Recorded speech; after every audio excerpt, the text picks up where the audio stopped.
chian đốt mi can ram hi chuan ve man a chung leng mi kri fa min bu kan dam ko se se chung lei kri nun nam hei no ruang do tu pa chian thiên lung pha lai na ruột lâu một tháng rau thao ngọc trà đầm đâm ter tua đi hin khi ni nắng ăn hè thâu in đi về trong thoa bôi khi bắt sân trà trong năm phán lúa xuôi xe oh hallelujah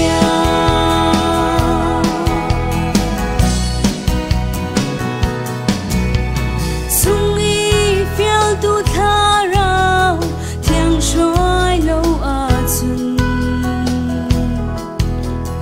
chim ni sa đất lai lâu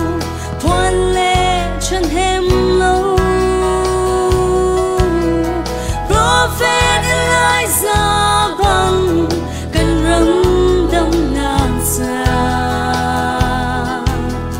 krini nang ma an he chang thar le le va mo tha rau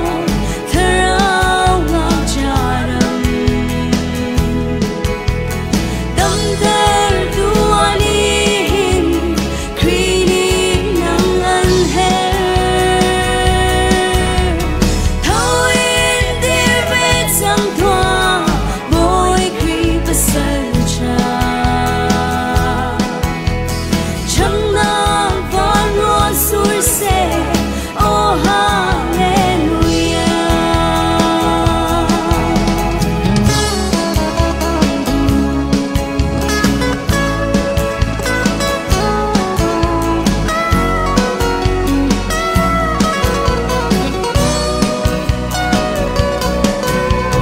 mô căn biang pa chian na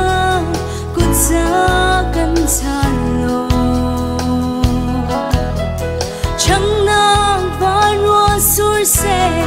kan ram dam sang xe kan ngang cha nang mi thi hi hu đi sang xe van Jerusalem thar thoan in kan leng lai một tháng rau thao ngọc trà đầm đâm ter tua đi hin khi ni nắng ăn hè thâu in đi về trong thoa bôi khi bắt sân trà trong năm phán lúa xuôi xe oh hallelujah một tháng rau thao ngọc trà đầm đâm ter tua đi hin khi đi nắng ăn hè thâu in đi về trong thoa bôi khi bắt sân trà trong năm phán lúa xuôi xe oh hallelujah trong năm phán lúa xuôi xe oh hallelujah